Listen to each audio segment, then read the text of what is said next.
ખેડૂત કલ્યાણનો સંકલ્પ રાજ્યમાં કૃષિના વિકાસ માટે ખર્ચ કરવામાં આવશે ₹22,000 કરોડથી વધુ। માનનીય વડાપ્રધાન શ્રી નરેન્દ્રભાઈ મોદીના વિઝનને સાકાર કરવા અને માનનીય મુખ્યમંત્રી શ્રી ભૂપેન્દ્રભાઈ પટેલના નિર્ણાયક નેતૃત્વમાં ગુજરાત આપી રહ્યું છે કૃષિ વિકાસને નવી દિશા। ખેડૂતો ટ્રેક્ટર જેવા યંત્રોથી ખેતી કરે એ સંકલ્પને સિદ્ધ કરવા ખર્ચવામાં આવશે ₹800 કરોડ।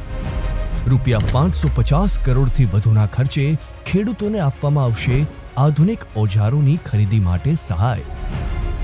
વધુમાં વધુ ખેડૂતો પ્રાકૃતિક ખેતી તરફ વળે એવા આશય સાથે ખર્ચવામાં આવશે ₹300 કરોડથી વધુ। વિકસિત કૃષિ, વિકસિત ખેડૂતોના દ્રઢ નિશ્ચય સાથે આ છે વિઝન વિકસિત ગુજરાતનું, મિશન જન કલ્યાણનું।